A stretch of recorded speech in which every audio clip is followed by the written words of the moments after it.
bagi kita semua, Horas di Tasa Sudena.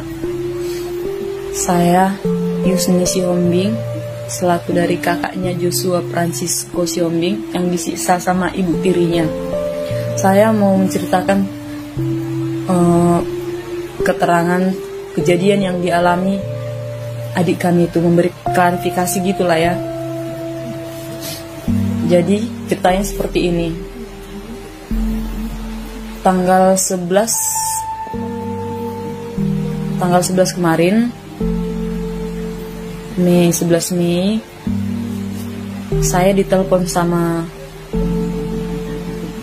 pihak perlindungan anak di video call. Jadi saya terkejut lah ya. Dan pihak perlindungan anak bilang, Bapak Joshua mau ngomong, katanya gitu. Ya, kenapa Bu? Saya bilang, ini Bapak mau ngomong. Jadi saya ngomong sama Bapak. Nanti songkot udah buru, katanya gitu. Oh, aku nangis lah. Aku terkejut. Aku udah tahu kalau udah sempat perlindungan anak berarti ada sesuatu yang terjadi pada anak, kan gitu. Saya langsung berpikir sama adik saya, mahua bahasa sampai baik bu itu perlindungan anak. Nggak asur sarga orang Pak seburu-buru si maupi. Habis dipas sudah adik mon. Dipas sudah songot dia loh Pak. Tapi selama ini kenapa baik-baik saja? Kenapa kami tidak tahu? Kami bilang gitu. Jadi nampaklah muka adikku ini di video call ini sudah di rumah sakit. Lagi proses itu visum untuk proses hukum. Udah memar semua muka dia. Barulah kami tahu di situ. Jadi selama 2 bulan terakhir ini kami tak pernah lagi video callan karena alasan bersimboloni banyak kali. Mungkin itu udah mulai nampak biru-biru lah ya. Biar kami jangan khawatir. Jadi selalu banyak kali alasan dia supaya kami tidak bisa PC. Yang jaringan tak ada, yang Joshuanya ke ladang, yang Joshuanya lagi nyuci piring, Joshuanya tidur. Dia udah pergi ke ladang. Anu mah telepon, bodari mah telepon dah. Malamnya tiba kami telepon.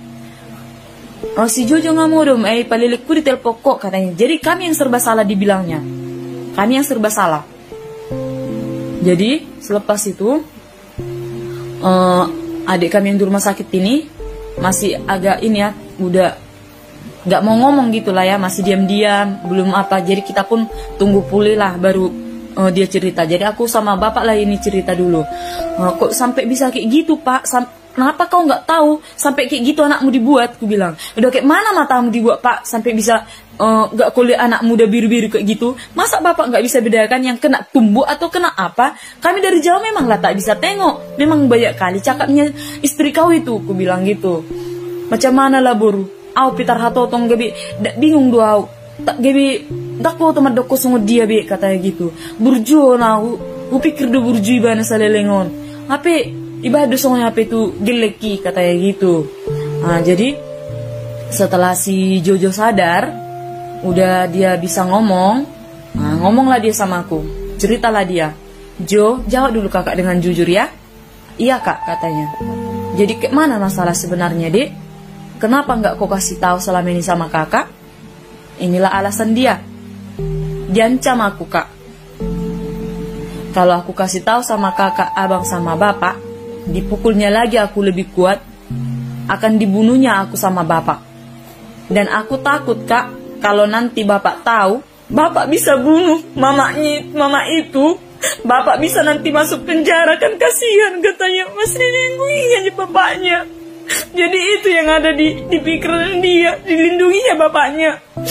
Makanya selalu diajak bapak ngomong, udahlah jujur sama bapak nak, kenapa kau nak? Enggak pak, jangan kau marahi mama itu, enggak ada baiknya mama itu. Baiknya mama itu, jangan kau marahi pak, yang jatuhnya aku. Jadi matanya yang biru itu sama jidatnya itu jatuh di kamar mandi katanya. Jadi kalau matanya yang lebam itu ditumbuk kawannya, udah piginya mama marah kawan gitu pak. Gak usah marah-marahi. Jadi berantemlah orang ini, berantemlah bapak sama mama ini. Pasti yang kau pukul itu kan katanya gitu. Enggak katanya, jangan ada kau pukuli. Jadi datanglah si bayi ini, si simbolon ini, Di teleponnya lah aku. Bereng ma bapamu no bereng ma nggak disangka biar marah bapak si Jojo on. Apa yang lain juga si Jojo on dengan di persekolahan asa busa nih ya hadongan nak katanya gitu kan. Jadi kalian percaya pada waktu kejadian itu ya. Jadi ku telepon lah adikku ini, Dek, kok bisa kayak gitu matam itu memang betul dia ada kawan. Iya betul kak, katanya gitu. Dia nggak mau ngasih keterangan sejujurnya. Dia selalu sembunyikan semuanya. Bisa dia dari muka dia senang ceria. Udahlah kak, tenang aja lah, nggak apa-apa Joshua. Baiknya mama, tenang aja lah kak. Nggak usah pikirkan ya, katanya gitu. Manis sekali si baby itu ngomong.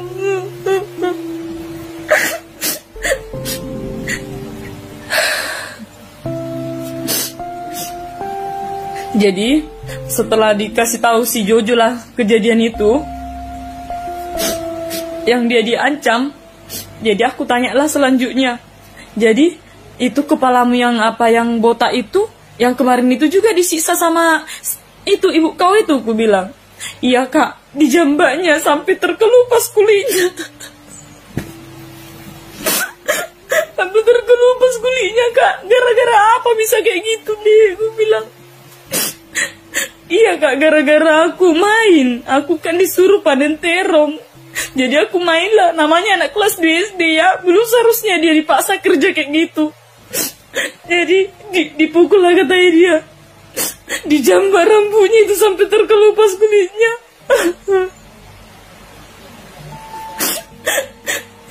Baru aku tanya lah selanjutnya lagi. Jadi kenapa memar itu apamu, lehermu apa gitu? Kayak macam apa kakak tengok itu lebam-lebam apa benar, aku bilang. Dicekiknya tiap hari kak, dicekik kayak gini, dipukulnya ke dinding kepala aku, dikubetot.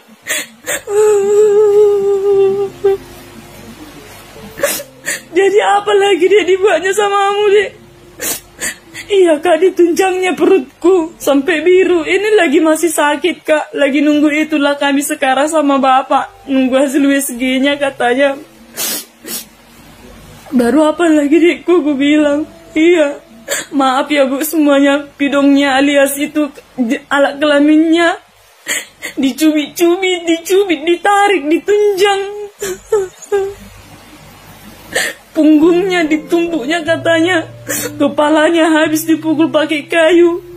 Memang kurasa udah gila Bursin Bolon itu. Memang udah gak ada otak dia itu. Harus masuk itu ke penjara. Harus di penjara seumur hidup itu. Gak terima kami sama adik kami itu. Jadi buat kalian, jangan kalian menghakimi kami sama bapak kami itu. Memang pandai kali dia bersandiwara. Betul, pandai kali, manis sekali mulutnya ngomong. Kalau udah bapak selalu berantem sama dia, tapi dia tidak mengakui. Dan dia selalu mendekatkan diri sama adik kami ini. Disanjung-sanjungnya, disayang-sayangnya. Diambilnya lah minyak, diapanya. Iya kan mang, iya kan mang. Mama selalu apa kau kan. Memang kawan kau itu yang kurang ajar kan, katanya gitu. Gak ada otak memang Bursin Bolon itu, gak ada otak. Jadi dia sama anak dia yang pertama yang bernama Desi, ikut juga dia menyiksa adik kami itu. Katanya dia ikut mencubit. Jadi ku tanya lah sama adik kami nih, Dek, dendamnya kau sama itu perempuan itu? Dendam kak, dendam kali aku sama perempuan itu. Dan juga anaknya itu si kakak Desi itu, katanya dendam kali. Jadi kau dipukul itu malam-malam, nangis lah kau ya dek ya. Iya kak, kayak mana lah nangismu itu dek, gue bilang. Nangis aku kak, aku panggil mama sama kak, nama kakak. Jadi lebih enaknya di depan kakak kan dek. Iya lebih enak di depan kakak Ius. Lebih enak di Tanjung Pinang, katanya gitu. Jadi dia ini dari umur 3 tahun dia sudah di depan aku. Saya merantau ke Tanjung Pinang ini, saya bawa dia, saya urus dia. Memanglah dia kurus karena bukan saya siksa, bukan.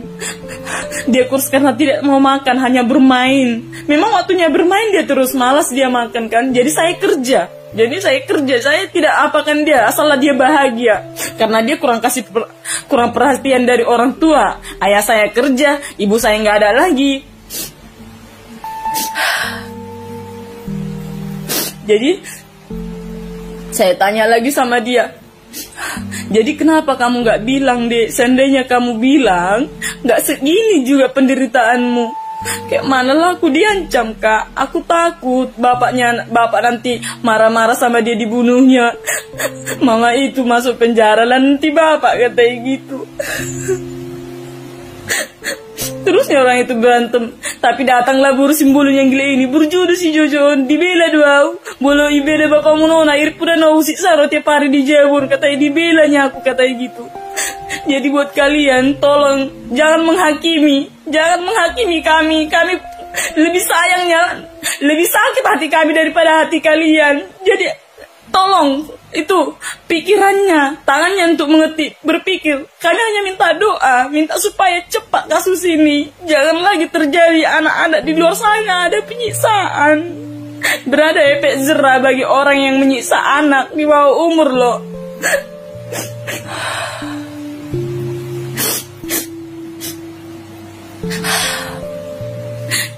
Jadi si Jojo ini dulu tinggal sama saya. Saya urus dari umur 3 tahun sampai dia kelas 1 SD. Dia kelas 1 SD. Sampai saya nikah juga di depan kami. Terus setelah bapak nikah sama perempuan itu, si babi itu, ginilah bapak bilang, "Baru di dokono makmu non, ikom mak di jolo nami si Jojoi. Je, basa pola di jolo munapa, ngasih kola bebaneson. Dan boy tong soni dah. Ijolo kumaon." Dihasutlah sama si boru simbolon gila ini, si kurang ajar si Nurmi ini. Dihasutlah sama dia, dihasut. Doko matong dang boy di jolo nai, alana tanggung jawab tadi. Manis sekali mulutnya ngomong. Dang boy gabi ayak tanggung jawabnya ala. Laki nggak muli, ingat tuh halak be. Ikut tanggung jawab tanamnya, katanya gitu. Pokoknya dihasutlah bapak ini. Jadi bapak ini berantem lah sama aku karena dijemput paksa lah si Jojo ini ya. Diberantem lah kami. Sampai aku dipalea-lea sama bapak kami ini. Gara-gara hasutan si babi itu, aku dengar sendiri ngomong-ngomong. Dipamola-mola lah kami. Aku sama adikku juga dipamola-mola. Pokoknya manis sekali mulutnya ngomong ya.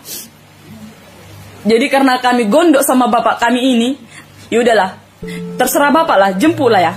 Kami bilang, jadi dijemputlah adik kami ini. Rupanya dijemput untuk disisa sama si gila itu.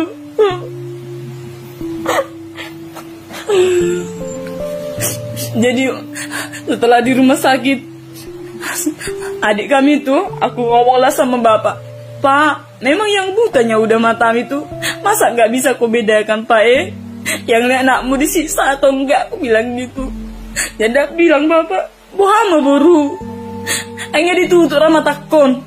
Semua ni sayang dolong bereng di juluk apa di belakangku di bahado disiksa adikmu tiap hari nak. Nang dileyam manga kape." Dari keterangan adikku ini tidak dikasih makan. Makanya hari Senin ya tanggal 11 Mei dia ke sekolah, dia nggak makan ini. Jadi dia mungkin tak tertahannya lagi sakit yang di badannya ini, dia pingsan. Terus pihak sekolah sama wali kelasnya membawa dia ke puskesmas. Jadi dari puskesmas ditengoklah ya, keadaan udah lebam-lebam, tanda penyiksaan. Jadi bujuklah itu adik kami supaya dia mau jujur. Awalnya dia tak mau memang jujur, selalu dia sembunyikan. Tapi dibujuk-bujuk, dikasihlah arahan, dia maulah jujur. Dibilanglah semuanya kalau dia disiksa ibu tirinya, dipukul kepalanya, dicekik dia, dibenturkan kepala ke dinding, perutnya dipijak-pijak pakai sepatu bot, kepalanya rambutnya dicabut sampai tercabut akar kulitnya. Baru dibilang adik kami ini diancam supaya jangan dikasih tahu. Nanti makin dipukul dan dia dibunuh sama ayahnya. Itulah pengancaman boru simbolon ini. Jadi pihak sekolah langsung menelpon pihak perlindungan anak. Jadi pihak perlindungan anak dan bapak lah yang melapor ke polisi. Jadi kasus ini sudah ditangani sama perlindungan anak. Mereka lah yang membantu kami.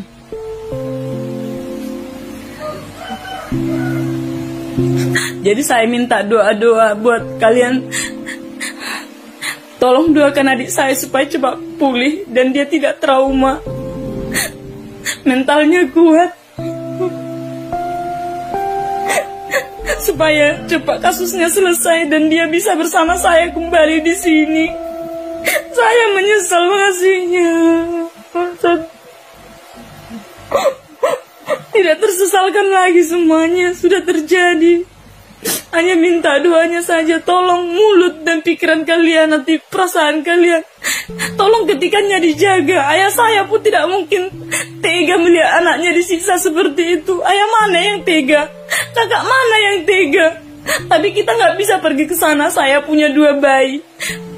Saya baru melahirkan. Adik saya pun yang di sana, yang di Jakarta. Kakaknya yang nomor 2 juga. Jadi jangan asal keluarganya ngomong itu. Tolong dijaga. Kami pun punya hati. Lebih sakit hati kami daripada kalian. Lebih sakit.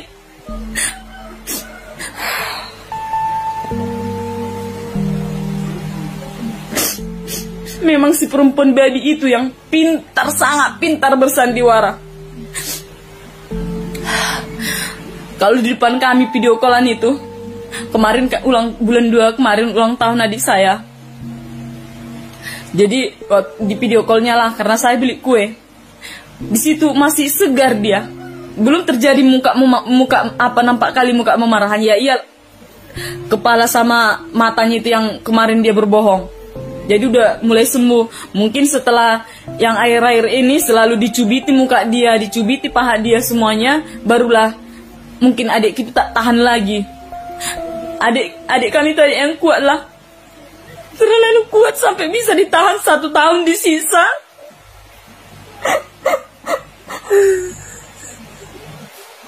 Tahan dia disisa sampai 1 tahun. Kuat dia, dilindunginya bapaknya. Kalau enggak memang mati itu. Kalau jujur dia mati baru sembolon itu di bapak kami itu. Tapi itulah nanti kan dipikirkan adik kami itu pintar dia memang. Tapi inilah jalan Tuhan. Dari sinilah jalan Tuhan. Dikasih tahu kayak mana caranya biar dia masuk. Kalau enggak dibunuh itu baru simbolon gila itu dibunuh. Tapi masuk penjara lah bapak kami itu. Kami juga yang kepikiran kan. Pintar memang adik kami itu, pintar. Pintar dia menyembunyikan. Kuat dia.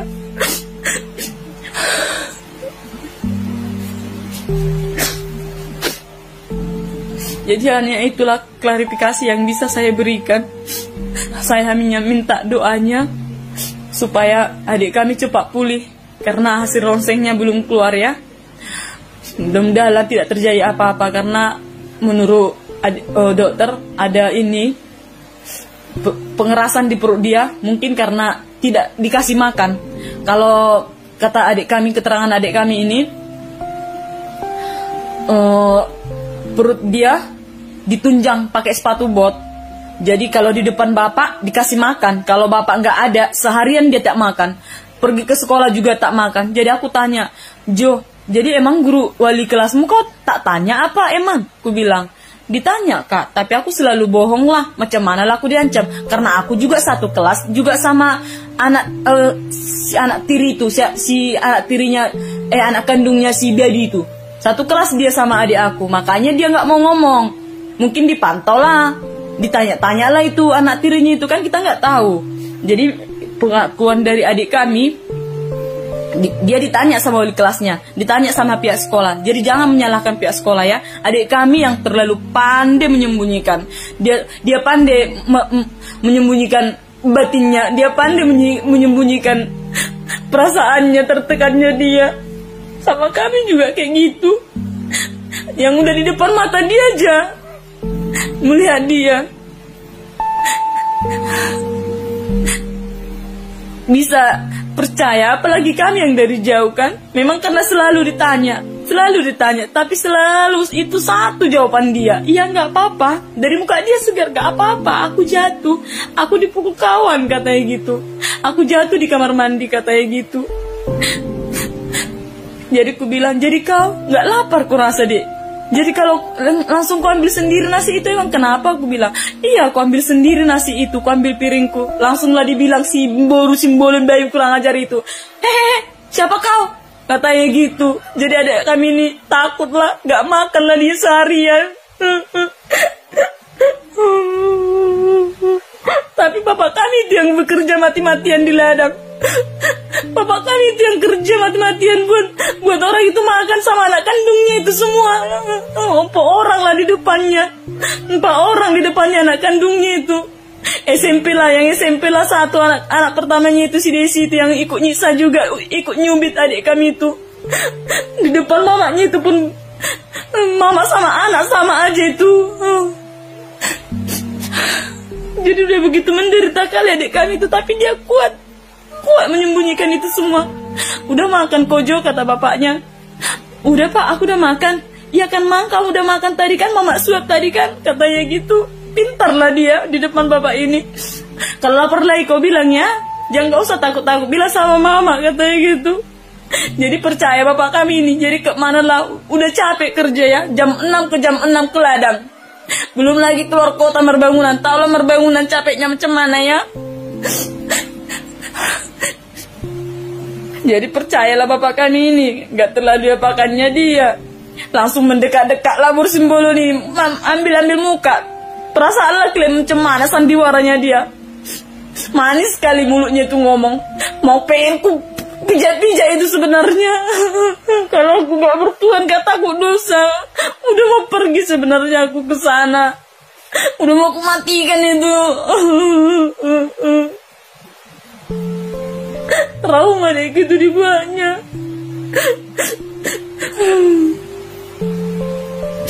Jadi datanglah bapak kami ini. Udahlah buru berjodoh makmu nih. Nah dong, alanilah sakmu adikmu nondoi, katanya gitu. Ya kami percayalah ya, memang adik kami ini super aktif di depan saya juga, super aktif, yang lasaan, yang selalu lah jatuh, perutnya selalu terkilir, kadang kakinya ke atas, kepalanya ke bawah, dia bisa jalan-jalan kayak gitu. Jadi kami percaya saja, karena dia memang lasak. Kadang rambutnya mau digunting-gunting dia kayak gitu, main-main dia kan. Karena itulah kami percaya, karena super aktifnya itu. Jadi dari penerangan dia pun sama bapak, dia nggak kesakitan. Iya Pak, senang aja dibuat muka dia, senang aja. Gimana pandai dia menutupinya gitu. Itulah yang ditakutkannya apa? Dia takut kalau bapak kami ini bunuh si wanita gila itu, bapak kami masuk penjara. Itu yang dipikirkannya. Janganlah kau siksa mama itu Pak, baiknya dia, katanya gitu. Padahal nggak wanita baik dia itu.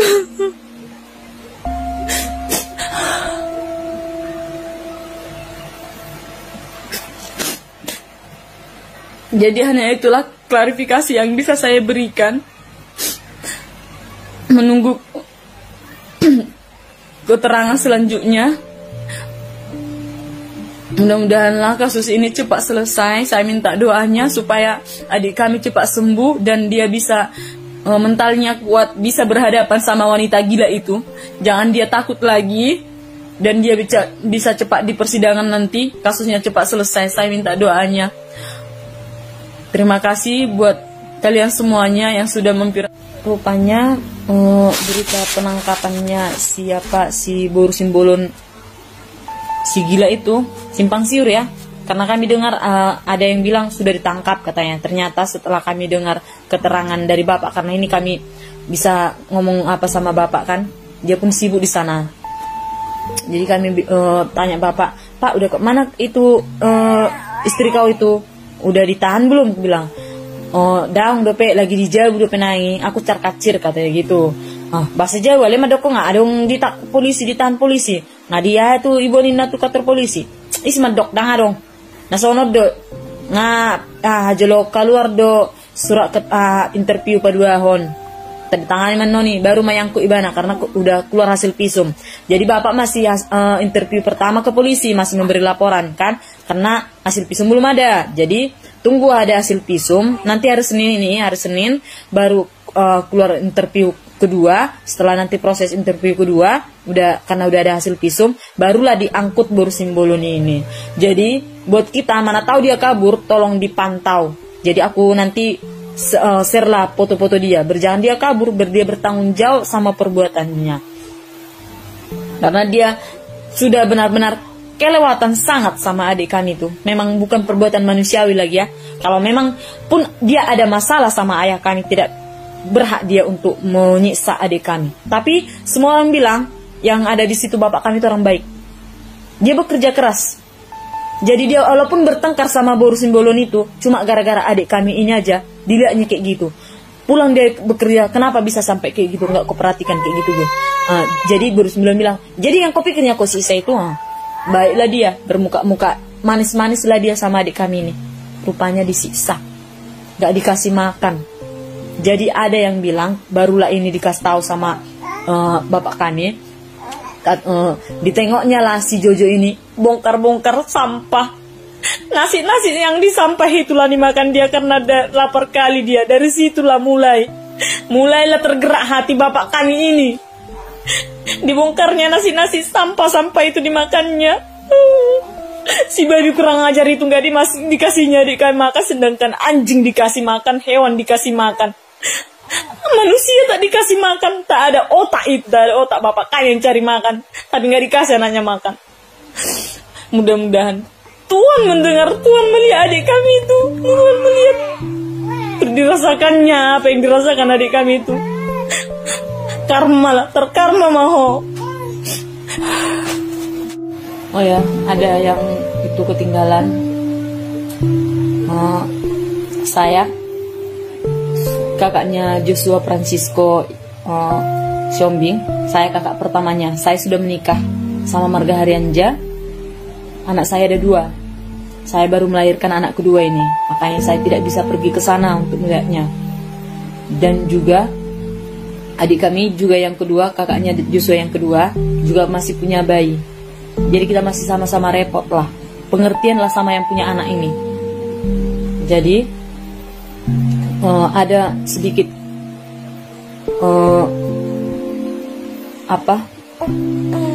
penyampaian saya yang kurang tadi di klarifikasi saya yang video yang pertama. Kan ada pertanyaan dari komen-komen orang, kenapa keluarganya tidak tahu, kenapa keluarga tidak berkunjung ke sana katanya, kenapa wali kelasnya sama tetangganya sampai tidak tahu katanya gitu. Begini ya, ada keluarga kami di sana ada.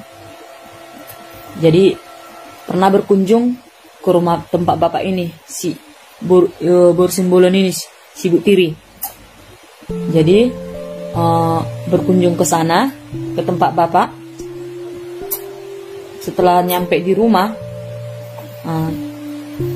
bapak kami ini diam aja, tidak mau banyak cakap, tidak mau ngomong gitulah, hanya senyum-senyum sekedar say hello aja. Tak macam biasanya kata anak muda kami ini. Beda bapak kalian itu, kayak macam termakan buah si malakama katanya gitu. Pokoknya beda lah, nggak macam ceria mukanya sama kami, nggak biasanya katanya gitu. Selalunya Boru Simbolon itu yang ngomong, selalu mengutak-utak babanya itu katanya gitu. Jadi karena ditengoklah adik kami ini, udah ada lah pandangan tersiksa kayak gitulah ya. Jadi karena diajaknya lah si Jojo ini, orang itu mau nanya-nanya gitu ya, berdibawa. Jadi dibilang lah sama Boru Simbolon ini, "Hami bo majo si Jojo on ba malang es krim ngamasiol hami." Darang boy mabo namunain katanya gitu. Nggak bisa. Dia harus di sini. Nang boy mardalanyon. Jojo, belajar kau. Langsung disuruh dia. Jadi si Jojo ini ketakutan, langsung pergi dia. Jadi bapak kami diam aja. Itulah kau bilang. Aku bilang sama yang muda ini, kok bodoh kali bapak itu yang udah. Nggak ada haknya Boru Simbolon itu di situ. Seharusnya bapak yang ngomong, bapak itu punya hak ngomong sama dia. Itu anak dia, aku bilang. Seharusnya kalian bawa lah tadi Pak si Jojo itu makan es krim itu, aku bilang. Disitulah tanya-tanya, aku bilang sama nang muda itu. Nang buat tong ina, ikut nadong do persetujuan. Nang kena solo do bapak mak katai dah bah. Molo olah nak bapak mak katai. Bawa pak si Jojo katai gitu. Di jalan kami tahu si Jojo sanggup tuh kami kata nang muda itu. Jadi disuruhlah kami untuk pergi ke sana. Tapi macam malah nang muda, aku bilang. Pada waktu itu aku masih hamil tua. Aku lagi hamil tua nih. Jemolola penon helamon isen memara audison. Sorong keluarga di son holak kami do, aku bilang gitu. Tay, songo dia menate katanya gitu. Jadi banyaklah kendala yang nggak bisa kami pergi sana. Seharusnya kami mau ke sana bulan 12 itu. Jadi aku tanya lah, aku telepon lah adikku ini. Dek, gini. Mau ke sana kami. Pura-pura aku bilang lah kayak gitu. Mau ke sana kami, mau jalan-jalan kami. Tapi nanti ikutlah kau ya ke Jakarta sama kakak Elis, kakaknya yang kedua namanya Elis kan. Enggak kak, mama harus ikut ya, katanya gitulah. Kok mama ikut, aku bilang, kan mama kau kerja, aku bilang gitu. Kan kau lah Lagian mana bisa sanggup kami ongkosnya, cuma kau yang bisa kami ongkosi. Kalau mama tak ikut, aku tak ikut lah, katanya gitu. Jadi macam nyampe perasaan kita, oh berarti mama tirinya itu baik, karena dia selalu dibela mamanya itu, kan gitu. Kita nggak tahu kan. Jadi kan percaya aja. Oh iyanya, ya kalau ikutnya mama kau itu, ya macam mana lah, kami tak ada uang buat ongkosnya. Ya udahlah, kalau kayak gitu, aku bilang, iya kak harus ikut mama itu. Jadi karena pertamanya ya, karena aku paksa-paksa dia. Kau nggak sayang sama kakak ya, makanya kau nggak mau ikut jalan lagi sama kakak. Kan kakak yang nanti sama kakak Ilis kita di Jakarta, aku bilang gitu. Nggak mau, kalau mama nggak ikut, aku nggak mau. Jadi tiba-tiba nangis lah adikku di telepon itu. Aku nggak sayang lagi sama kakak, dia nangis-nangis. Rupanya setelah yang kejadian ini, setelah aku bertanya sama adikku itu, setelah keterangan dia, jujur dia. Jadi aku tanya, Dek, jadi yang kemarin itu nangis kau, bilang gak sayang sama kakak di telepon itu, gara-gara kakak mau ajak kau jalan ke Jakarta. Kamu kenapa nangis itu? Aku bilang. Kamu dicubit ya? Aku bilang. Iya kak, waktu kakak nelpon itu aku dicubit. Dicubit si Desi, yang ngajar-ajari anak pertamanya ibu tirinya itu, sama ibu tirinya itu, ngenyiksa adikku itu. Makanya dia nangis dan bilang gak sayang sama aku. Kurang ajar kan mulutnya itu. Jadi aku percaya adikku ini mungkin udah ini sama aku gondok ya, karena aku paksa terus untuk jalan mamanya jangan ikut. Mama harus ikut katanya gitu. Ya memang dalam pikiran aku, oh berarti mamanya baik. Gitu, jadi tenanglah pikiran kami sebentar kan. Jadi lewatlah bulan 12 itu. Video call lah kami bulan 1 sampai ulang tahun dia bulan 2 kemarin. Masih belum ada memarnya itu. Belum nampak lah dia. Belum bengkak-bengkak biru matanya itu. Mungkin setelah ulang tahunnya itulah mungkin dia disiksa habis sama ibu tirinya itu. Jadi setelah itu video callan kami tak pernah lagi diangkatnya video callan ini. Tapi telepon biasa diangkatnya. Dikasihnya si Jojo yang ngomong. Jo, video call lah kita, aku bilang gitu. Gak ada jaringan kak, susah jaringan di sini katanya. Padahal alasannya si babi itu supaya jangan nampak wajah adik kami itu. Tenanglah kakak, gak apa-apanya aku sehatnya aku kak. Oh iya sehatnya kok kan, betul kan? Iya. Rupanya dia selalu didekatkan, selalu di sampingnya borsim-bolon si babi itu untuk mendengar apa yang selalu kami sampaikan, apa yang selalu kami katakan sama adik kami ini. Dia diajar-ajari untuk ngomong apa sama kami gitu. Jadi yang dipukulnya kepalanya itu ya, yang bengkak kepala yang di sininya itu, yang di atas kepalanya itu bengkak sama jidatnya itu, makanya berbekas. Itu dipukul pakai balok, pakai kayu besar, makanya sampai kayak gitu. Jadi kenapa bisa dipukul? Aku bilang gitu. Iya kak, gara-gara aku salah buat lubang mulsa kak. Itulah yang terakhir ini, gara-gara salah buat lubang mulsa sampai kayak gitu. Iya kak, dipukulnya kuat. Jadi kayak mananya nangismu dek sampai kayak gitu dek? Ya aku tahan lah kak. Sakitannya kok? Ya sakit lah kak, tapi ku tahan. Itulah kuatnya dia. Jadi pada waktu itu bapak di Pekanbaru katanya berbangunan kan. Jadi pulanglah bapak, ditanya lah kenapa itu Jojo jatuh di kamar mandi pak. Betul lah kau, jawab dulu aku. Iya pak, jatuh di kamar mandi. Jadi percaya saja bapak kami ini. Memang betul lah mungkin dari makannya bos si Malakama itu. Makanya sampai nggak mau, biasanya kita langsung ditumbuhkan lah itu muka borsim-bolon itu. Biasanya bapak kami ini pemarah, emosi itu. Tapi tiba untuk dia itu nggak bisa dikeluarkannya amarahnya. Itu yang kami selalu pertanyakan. Memanglah dibilang kalau dia berantem, itu ngomongnya, teleponnya borsim-bolon ini.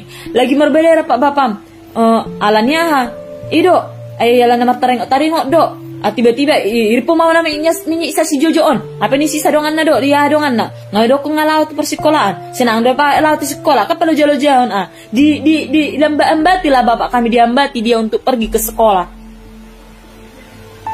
Untuk menanyakan si Jojo apa benar ada musuh dia atau apa dia. Jadi pertanyaan apa yang pihak sekolah dibilang tidak tahu katanya. Tahu. Yang dipertanyakannya si Jojo kan kita memang harus tanya kan gitu sama si Jojo. Tapi Jojo kan memang nggak mau jawab jujur. Dia selalu berbohong. Jatuh bu, jatuh katanya gitu. Ya percaya aja lah wali kelasnya. Memang percaya tidak percaya lah ya. Jadi soal tetangganya ada dilihatnya, tapi macam mana dibilang tak nampak matanya kan. Mungkin ada lah yang sebagian nampak tapi tak mau berani lah ya. Jadi si Jojo ini tak bisa keluar rumah ini. nggak bisa bebas main lah. Dia selalu disiksa di dalam rumah, disuruh ke ladang. Umur 8 tahun dipaksa kerja kayak gitu, metik terong panen terong sama buat mulsa cabe, lubang mulsa. Apa itu kerjaan untuk umur 8 tahun? Kan memang wanita itu tak ada otak, memang untuk melakukan pembunuhan itu. Makanya saya bilang itu harus dihukum seberat-beratnya. Kalau boleh hukum seumur hidup. Tak terima kami, adik kami itu kayak gitu, tak terima. Sakit rasanya, sakit. Tak terbilang lagi hati kami macam mana melihatnya, tak terbilang lagi mendengar kebenaran yang disampaikannya sama kami ya. Jadi kami selalu beri semangat lah adik ya. Berdoa kau, biarlah Tuhan yang bekerja, biarlah Tuhan yang merubahkan dia deh. Biarlah Tuhan yang membalasnya, biarlah karma yang berjalan sama dia, sama borunya itu. Sabarlah kau ya, harus kuat kau deh ya. Bermenang kita di pengadilan, biar bisa cepat selesai kasus Mini ya. Aku bilang gitu. Iya kak. Jadi kemana lah nak, kemana lah dekku perasaanmu waktu kau di apa itu? Sakit kak, sakit hatiku katanya. Jadi ku tahankan semua untuk bela bapak katanya gitu. Berjangan dibunuh mama itu. Nanti kalau dibunuh masuk penjara, itulah alasan dia terus kuat. Adik kami itu kuat menyembunyikannya. Makanya dia kutanya, jadi nangis lah kok ya malam-malam itu waktu mau tidur. Nangis kak, nangis aku terus tiap hari selama 1 tahun ini nangis.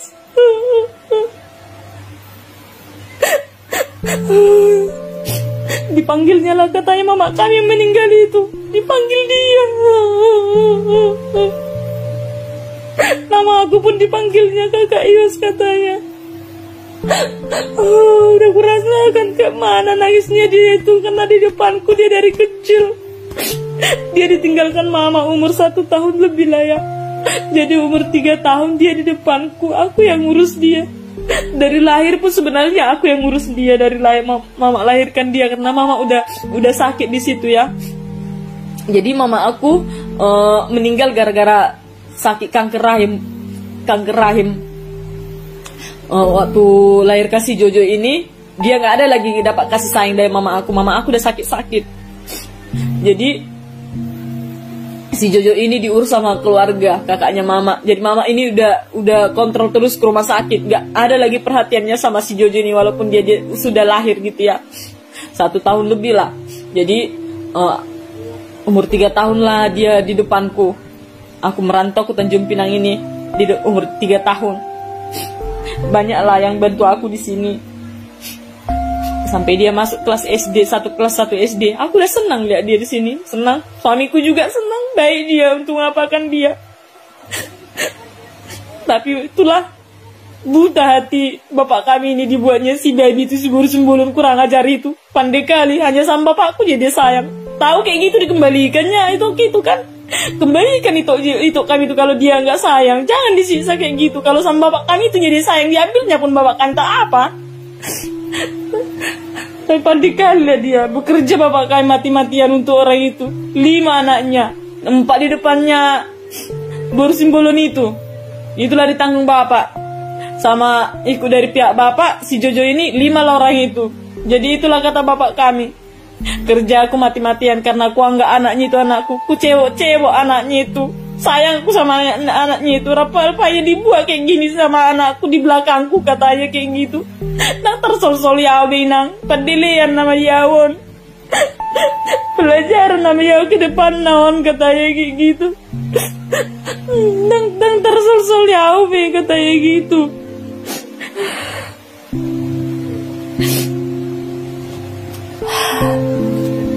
Jadi itulah keterangan yang bisa saya sampaikan ya. Kalaupun ada kata tutur saya yang salah dan penyampaian saya yang salah, saya minta maaf. Saya minta maaf dan ucapkan terima kasih buat orang yang buat viral video saya tentang penyiksaan adik saya. Biar ada efek jerah buat ibu-ibu atau orang yang berniat ingin menyiksa anak tirinya atau anak-anak di luar sana. Ini edukasi buat kita gitulah. Jadi saya ucapkan sekian dan terima kasih. Shalom, waras bagi kita semua.